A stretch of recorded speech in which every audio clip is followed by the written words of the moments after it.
It is September 1809. You are Richard Glasspool, a junior officer of the British East India Company, aboard a merchant vessel threading the shallow channels of the Pearl River Delta in southern China. The monsoon season is dying. The air is thick with heat, salt, and the stink of low-tide mud flats stretching for miles on either side of a brown river that moves like something half alive. You have been warned about pirates. Everyone who sails these waters has been warned about pirates. But warnings are abstractions, numbers you heard in a Macau tavern over bad wine, half believed, half dismissed, hundreds of junks, thousands of men, a woman in charge. You filed it away the way sailors file away talk of sea serpents and cursed latitudes. Then the horizon fills. They come from behind the headlands and out of the river mouths, and from channels so shallow you would have sworn no vessel could navigate them. Not 5 ships, not 10, not 50, but hundreds. War junks with painted eyes on their bows and red pennants streaming from bamboo masts. Junks with cannon run out through square ports cut in hulls of dark teak. Junks with grappling hooks already swinging, and boarding parties climbing the rigging like spiders. The sound reaches you before the scale registers. Drums, gongs, the sharp crack of jingals, long-barreled Chinese swivel guns, firing across the water. The shouts of men in a language you do not speak, and behind it all the deep percussive thud of war drums that you feel in your ribcage more than you hear. Within an hour, you are a prisoner. Your ship is gone. Your cargo is gone. Your crew, some of them, are dead. The rest are kneeling on a wet deck with their hands tied behind their backs, watching a fleet that stretches from horizon to horizon arrange itself around them with the casual discipline of a navy. For the next 11 weeks and 3 days, Glasspool would count every one of them, you will live among the largest pirate fleet the world has ever seen. Not the Caribbean, not the Mediterranean, not the Barbary coast. Here, in the brown silted waters of the Pearl River Delta, under the red pennants of a confederation that numbers somewhere between 70,000 and 80,000 fighters, commanded by a woman whose real name history may never recover with certainty. Her enemies called her Ching, Zheng's widow, as if she existed only in relation to a dead man. She would spend the next 3 years proving that the name, whatever it meant, belonged to her alone. This is her story, and most of it is true. If you're new here, this channel tells the real stories behind history's most infamous pirates. No myths, no Hollywood, just the documented truth. Subscribe now, because the story you are about to hear has never been told quite like this. To understand how one woman came to command 80,000 pirates, you first have to understand what the South China Sea looked like at the turn of the 19th century. Because it looked nothing like the Caribbean piracy most Western audiences think they know. The golden age of Atlantic piracy was over by 1730. Blackbeard was dead. Bartholomew Roberts was dead. Woodes Rogers had cleaned out Nassau. The Royal Navy had restored order, or at least the appearance of it, across the Atlantic trade lanes. But on the other side of the world, piracy was not dying. It was industrializing. The Qing dynasty, which had ruled China since 1644, was entering what historians call its long decline.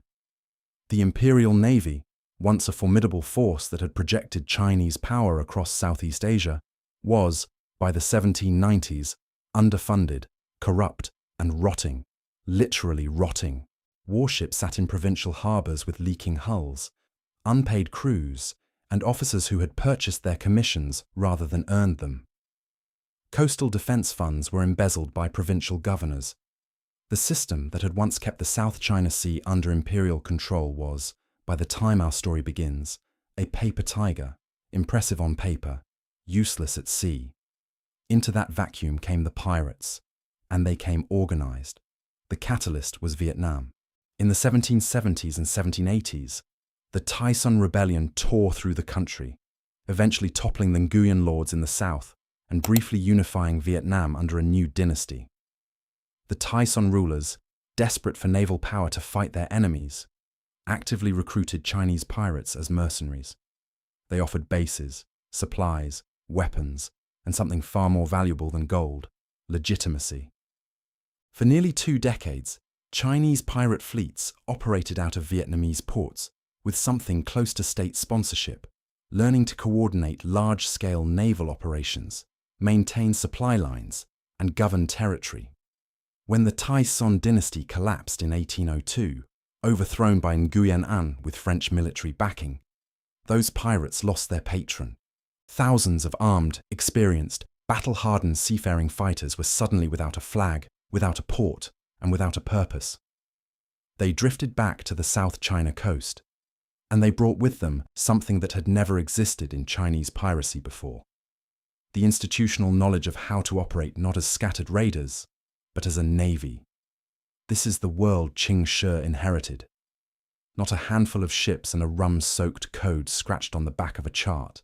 A proto-military maritime insurgency with roots in state warfare, operating across 1,000 miles of coastline against a decaying imperial navy that could barely keep its ships from sinking at anchor. The man who built the Confederation was named Zheng, born around 1765, into a family with pirate connections stretching back generations. Some sources trace the Zheng pirate lineage to the remnants of the Ming dynasty loyalist fleets that fought the Qing takeover in the 17th century. Zheng was not a random outlaw who stumbled into power. He was, in modern terms, a legacy. By the 1790s, he was already commanding a significant pirate fleet in the South China Sea, raiding merchant shipping and extracting tribute from fishing villages along the Guangdong coast. He had served with the Tai Son in Vietnam. He understood large-scale naval organization. In 1801, Zheng married a woman. The details of who she was before that marriage are, to put it directly, uncertain, and that uncertainty matters. Later sources, and most modern popular retellings, call her Shih and say she worked on a floating brothel, one of the so-called flower boats that operated in the harbours of Canton. This may be true. It may be partially true. It may be an embellishment added by later Chinese chroniclers or European writers who found the narrative of a prostitute-turned-pirate queen too compelling to resist. What the primary sources actually confirm is narrower. She married Zheng in 1801, and the marriage appears to have been a genuine strategic partnership, not merely a domestic arrangement. Whatever her origins, the historical record, particularly the Chinese account compiled by Yuan Yonglun in 1830, titled the Jinghai Fen Ji, or Record of the Pacification of the South China Sea Pirates, suggests she was involved in strategic and administrative decisions from early in the marriage. She was not a figurehead. She was not decorative. She was operational. Zheng great achievement was unification. Between 1801 and 1805, through a combination of negotiation, threats, family alliances, and strategic marriages, he brought the scattered pirate fleets of the South China coast into a single confederation. It was divided into 6 fleets, each identified by a coloured flag: red, black, white, blue, yellow, and green. The red flag fleet, Zheng own, was the largest and the most powerful, the first among equals. The ships themselves deserve attention, because they were nothing like the Western vessels that European audiences picture when they hear the word pirate ship. These were Chinese war junks, flat-bottomed, multi-masted vessels rigged with battened lug sails of bamboo and woven matting, designed for the shallow coastal waters and monsoon winds of the South China Sea. A large war junk might carry 20 to 30 guns, with a high, square stern, a shallow draft that allowed it to operate in rivers and estuaries where European ships would run aground, and the capacity for up to 200 men. They were fast in coastal waters, maneuverable in tight channels, and ideally suited for the kind of warfare the Confederation practiced: hit-and-run raids, blockades, and close-quarters boarding actions in sheltered bays. At its peak, the Confederation may have numbered between 1,500 and 1,800 vessels, and somewhere between 70,000 and 80,000 people, men, women, and children, because many pirates lived aboard with their families. These figures come from Chinese government records and Glasspool's account, and should be treated as estimates rather than census data. But even the most conservative calculation makes the South China Pirate Confederation the largest pirate organization in recorded history. By comparison, Blackbeard's fleet at its peak was perhaps 4 ships and 300 men. Bartholomew Roberts, the most prolific pirate of the Golden Age, never commanded more than a few hundred. Then, on November 16, 1807, Zheng Yi died. The circumstances are disputed. Some accounts say he drowned in a typhoon off the Vietnamese coast. Others suggest he was killed in a military engagement in Vietnam, possibly during an internal dispute. The details may never be settled. What matters is what happened next, because what happened next should not have been possible. The Confederation was a fragile alliance of rival captains, held together by Zheng Yi's personal authority, family prestige, and strategic brilliance. Without him, it had every reason to fracture. There were other commanders with ships, men, experience, and ambition. Zhang Bao, Zheng Yi's adopted son, protégé, and the Red Flag Fleet's most capable field commander, was the obvious military candidate. Other fleet leaders, particularly Guo Podai of the Black Flag Fleet, had their own followings and their own claims. Ching moved first, and she moved politically, not militarily. She secured Zhang Bao's loyalty. The exact nature of their arrangement is debated, but the most plausible reconstruction is that they formed a personal alliance that became romantic, eventually marrying after the amnesty. She reached out to Zheng Yi's extended family network. Leveraging her position as the legitimate widow, she negotiated with the other fleet commanders from a position of political legitimacy rather than raw military power. She was the link to Zheng Yi's name, and that name was the glue holding the coalition together. It worked. By early 1808, Ching was the acknowledged supreme leader of the entire pirate confederation, with Zhang Bao serving as the Red Flag Fleet's commander in the field and, effectively, her chief of operations. A woman whose pre-pirate life remained shrouded in uncertainty was now the most powerful pirate commander the world had ever seen, and she would govern like it. The first thing Ching did was impose a code of laws across the entire confederation, and it was brutal, systematic, and unlike anything seen in pirate history, East or West. The Western pirate articles most audiences know, the ones attributed to Bartholomew Roberts or the crews of Nassau, were essentially labor contracts: how to divide plunder, what compensation a man received for losing a limb when the lights went out. Important, certainly, but limited in scope. Ching code was something closer to martial law for a floating nation of tens of thousands. Unauthorized shore raids, attacking a village or fishing settlement without explicit orders from Fleet Command, were punishable by death. Theft from the common treasury was punishable by death. A first desertion meant your ears were cut off and you were paraded through the fleet. A second desertion meant death. The rape of female captives was punishable by beheading of the pirate. Consensual relations with a captive woman was punishable by beheading for the man. The woman, according to some accounts, was thrown overboard with weights tied to her legs, though other sources suggest she was spared if the pirate agreed to take her as a wife and treat her properly. The severity may shock a modern audience, but the code served two interlinked purposes, and both were strategic rather than moral. First, discipline. A fleet of 70,000 people operating across hundreds of ships needed a system of rules that everyone understood and everyone feared. Without it, the Confederation would degenerate into a mob, which is exactly what happened to most pirate organizations once they grew past a few hundred fighters. Second, and this was the more sophisticated calculation, the code protected the Confederation's most critical resource: not gold, not ships, not cannon, the cooperation of the coastal population. Ching understood something that very few pirate leaders in any ocean ever grasped. Sustainable piracy required a compliant coast.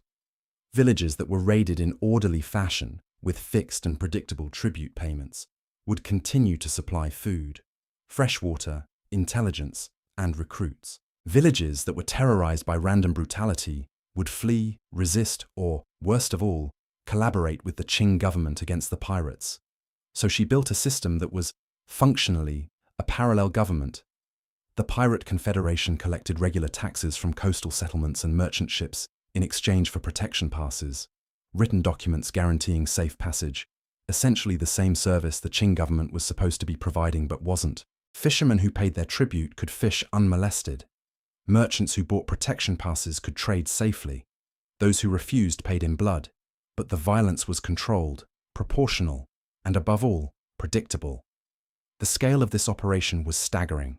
Under Qing Shi's command, the Red Flag Fleet and its allied fleets controlled effectively the entire Guangdong coast, from the Pearl River Delta westward to Hainan Island and the coast of what is now northern Vietnam. Salt traders, fishing junks, cargo vessels, and foreign merchantmen all paid tribute or risked destruction. The pirate fleet operated openly in the Pearl River itself, within sight of Canton, which was one of the largest and wealthiest cities on earth, and the Qing government could not stop her. Between 1808 and 1810, the Qing Imperial Navy launched multiple campaigns against the Confederation. Every single one failed. In one engagement, an entire Qing squadron was destroyed. Ships sunk, crews killed or captured, the admiral's own vessel taken as a prize. In another, a government fleet assembled specifically to suppress the pirates was itself captured, ships and all. Some Qing crews mutinied rather than face the Red Flag Fleet. Others switched sides outright, seeing better prospects under Qing Shi's organized command than under the incompetent and corrupt Qing naval bureaucracy. The imperial government tried everything it could think of. It offered bounties for pirate heads. It offered amnesty for deserters. It hired rival pirate groups to fight the Confederation, a strategy that occasionally produced skirmishes but never dented the overall organization. It even, in desperation, requested military assistance from foreign powers. That is where the three empires enter the story, and where the popular narrative needs careful qualification. The Portuguese, operating from their colony at Macau, did engage the pirate fleet directly. In September 1809, the same month Glasspool was captured, Portuguese naval forces fought the pirates in the waters around the Boca Tigris, the Tiger's Mouth, the narrow and strategically critical entrance to the Pearl River. The Portuguese had a clear technological advantage. European-built warships with heavier cannon and stronger oak hulls, but the pirates had numbers, intimate knowledge of the local waters, and a willingness to absorb casualties that horrified the Portuguese officers. The engagement was inconclusive. The Portuguese withdrew to Macau, their ships intact, but their objective, breaking the pirate blockade of the Pearl River, unachieved. The British East India Company, whose enormously profitable trade through Canton depended on safe passage through the Pearl River Delta, was also affected. Company ships were raided. Glasspool's capture was a significant humiliation. A British officer held captive for nearly 3 months within sight of one of Britain's most important trading ports. But the British response was largely defensive. They strengthened convoy escorts, avoided the most dangerous channels, and negotiated quietly with Qing officials.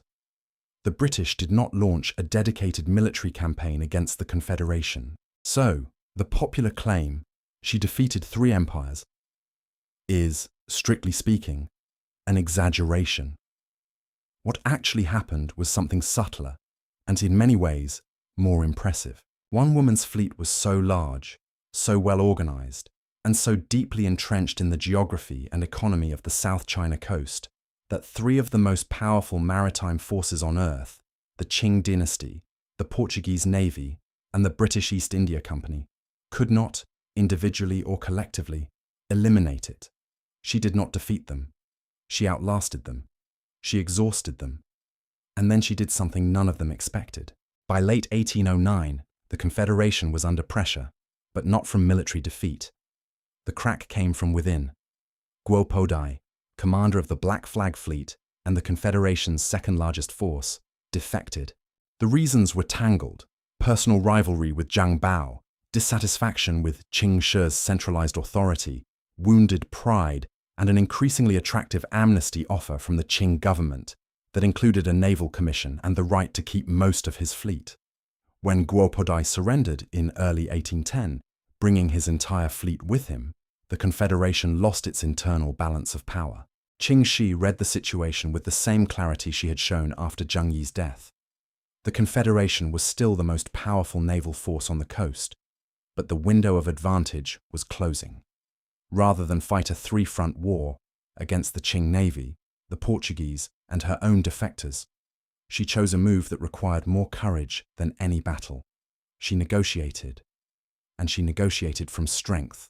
The terms she extracted from the Qing government were, by any standard in any era, extraordinary. The vast majority of her pirates received full amnesty. Estimates range from several thousand to as many as 17,000 individuals. They kept their personal weapons and property. They kept many of their ships. Zhang Bao was not merely pardoned, but given a formal commission as a lieutenant in the Qing Imperial Navy, the very navy he had spent years systematically humiliating. He would later be promoted to colonel and given command of a fleet to patrol the same waters he had once terrorized. And Qing Shi herself, she kept her accumulated wealth. She was not imprisoned, exiled, or punished in any way. She married Zhang Bao officially, formalizing whatever relationship had existed between them during the pirate years. And she retired from piracy entirely, completely. And this is the part that defies every precedent, permanently. To put this in perspective, in the Atlantic world, the standard retirement plan for a pirate was a noose. Blackbeard died in a hail of musket fire with his head hung from a bowsprit. Bartholomew Roberts took a grape-shot charge to the throat at Cape Lopez. Charles Vane was hanged in chains at Port Royal, his body left to rot as a warning. Anne Bonny vanished into historical silence. The concept of a pirate commander negotiating a peaceful, wealthy, honored retirement and achieving it was virtually unheard of in any ocean. Qing Shi did not just do it. She did it for thousands. Here is where honesty requires a pause. Almost everything we know about Qing Shi comes from a small number of sources, each with significant and well-understood limitations. Yuan Yonglun's Chinese account, compiled around 1830, roughly 2 decades after the events it describes, is the most detailed narrative of the Confederation and its suppression. But it was written from a Qing government perspective, with a clear institutional interest in framing the pirates as a menace, rightly pacified by imperial wisdom. It is a valuable document. It is not a neutral one.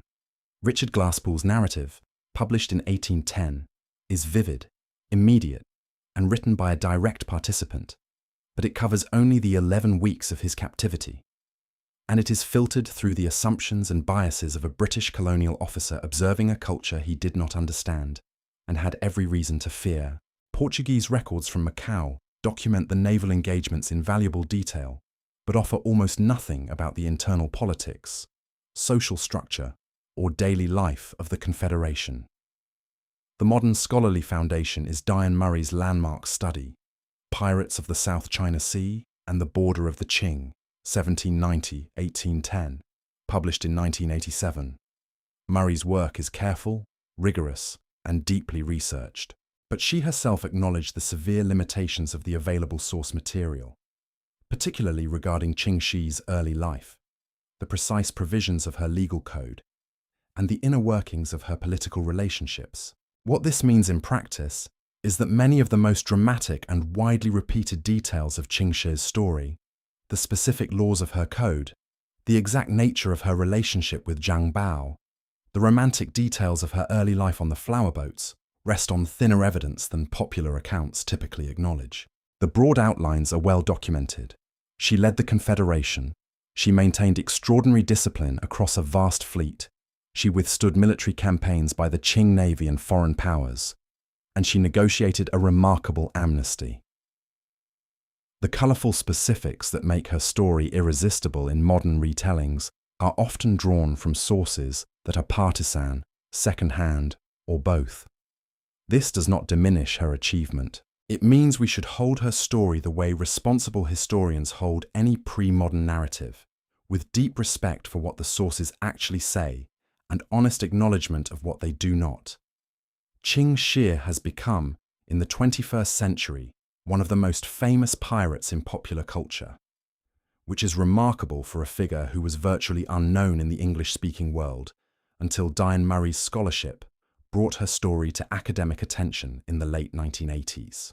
The Pirates of the Caribbean franchise included a character loosely inspired by her, Mistress Ching, one of the 9 pirate lords in At World's End. The character is minor, and the connection to the historical figure is thin at best, but it marked a turning point. Shih entered the global pop culture bloodstream, and she has not left. Since then, she has appeared in video games, graphic novels, documentaries, and a growing number of historical books aimed at general audiences. A major film adaptation has been rumoured or in development for years. The narrative template is irresistible and in its broad strokes, accurate. A woman from the lowest rung of society who rose to command the largest pirate fleet in recorded history, defied 3 of the world's great maritime powers, and then retired undefeated. The danger, as always with pop culture, is flattening. The real Shih was not a feminist icon in any neat modern sense. Her code imposed brutal punishments on women as well as men. The world she built and governed was one of extreme violence, systematic coercion, and enormous human suffering. The Pirate Confederation preyed on some of the poorest communities in southern China. Fishing villages were stripped bare. Captives were ransomed, enslaved, or killed depending on their perceived value. Glasspool's account describes executions, beatings, forced participation in raids, and near starvation, not as exceptional horrors, but as the routine texture of life aboard the fleet. To celebrate Shih's undeniable achievement without acknowledging the human cost of that achievement is to do what bad history always does: to choose the story we want over the story that was. After the amnesty, Shih and Zhang Bao settled in Canton, modern Guangzhou, one of the largest and wealthiest port cities in the Qing Empire, the same city whose harbour she had once blockaded. Zhang Bao served as a naval officer, eventually reaching the rank of colonel. He died around 1822, reportedly while on active duty suppressing, with considerable irony, the very kind of coastal piracy he had once practiced. Some accounts say he was killed in action, others say illness. The details, once again, are uncertain. Shih outlived him by more than 2 decades. She reportedly ran a gambling house in Canton. Some sources suggest it doubled as a front for smuggling operations involving opium and salt. She had children. She lived out her years in a city that was, even then, one of the great crossroads of the world, a place where European merchants, Qing bureaucrats, and the ghosts of the Pirate Confederation all walked the same waterfront. She died in 1844 at approximately 69 years of age. She died wealthy. She died free. She died in her own bed. Consider what that means. In an era when piracy was a capital offense across every ocean and every empire on Earth, the most successful pirate commander in recorded history, commanding more ships and more fighters than Blackbeard, Roberts, L'Ollonais, and Henry Morgan combined, negotiated her own amnesty, kept her fortune, and lived another 34 years as a private citizen in a city she had once terrorized. No one came for her. No one put her in chains. No one hanged her from a yardarm or left her bones in a gibbet cage to bleach in the monsoon rain. The South China Sea is still there. The Pearl River still empties into it through the same silted channels where the Red Flag fleet once ruled unchallenged. The fishing boats still go out at dawn from the same villages that once paid tribute to a woman whose real name we may never know for certain. But the red pennants are gone.